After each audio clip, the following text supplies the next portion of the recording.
Este vídeo não é recomendado para crentes que têm comichão nos ouvidos, mas é recomendado para crentes que querem morar no céu. Inscreva-se, deixe o seu like e compartilhe. Há um ataque das forças infernais contra a igreja. Mas deixa eu dizer aqui uma coisa: esse ataque infernal do diabo contra a igreja não vem de fora.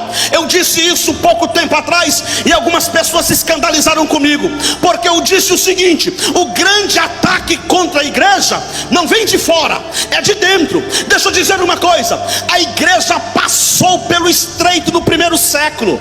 A igreja foi perseguida pelo Império Romano.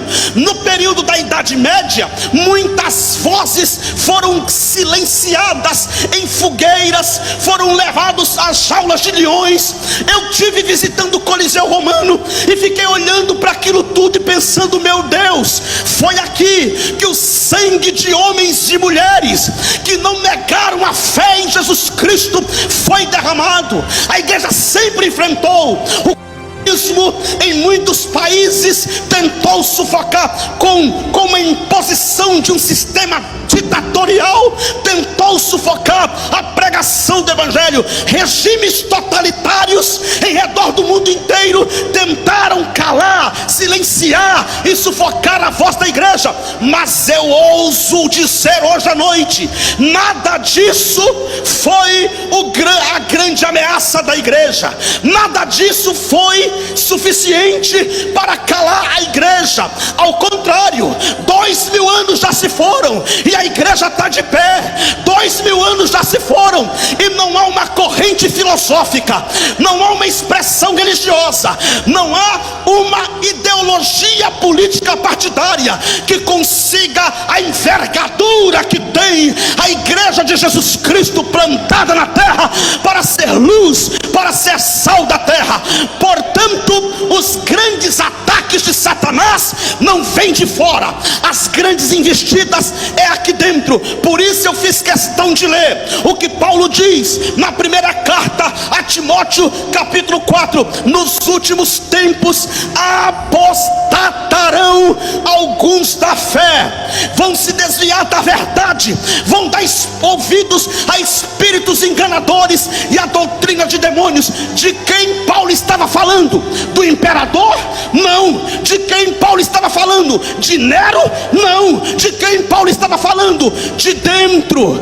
Quando Paulo reuniu os presbíteros da igreja de Éfeso, em Atos dos Apóstolos capítulo 20, a Bíblia diz que Paulo disse: eu sei, depois da minha partida, no meio de vós, não é lá fora não, é no meio de vós, vão se levantar lobos vorazes, cruéis, que não poupam o rebanho.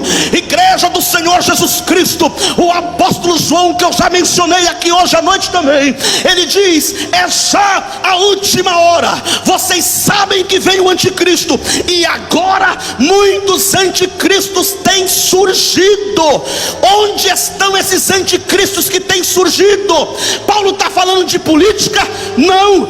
João está falando do Império Romano? Não. João está falando de dentro. E nós nunca vimos um tempo, meus queridos irmãos e irmãs, de uma avalanche de apostasia, de uma enxurrada de heresias que está se levantando para tentar deturpar o evangelho, para tentar descaracterizar a mensagem da cruz. Os pregadores, eu não vim aqui atacar ninguém, mas muitos pregadores estão se transformando em coaches da fé, com o evangelho açucarado, esse evangelhozinho mamão com açúcar, esse evangelhozinho que faz cócega na alma e dá coceirinha no ouvido, mas não provoca mudança nem transformação em ninguém. Eu quero dizer aqui hoje à noite, na autoridade do Espírito Santo, a igreja que Jesus vem buscar é pura, é santa, é imaculada. O noivo voltará.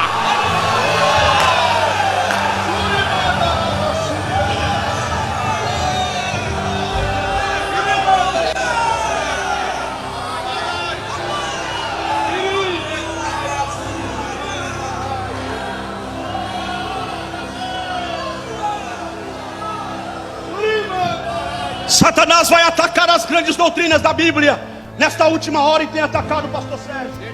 As grandes doutrinas da Bíblia têm sido atacadas por pregadores irresponsáveis, malandros de púlpito, canalhas da fé, que têm atacado e blasfemado contra a mensagem da cruz de Cristo.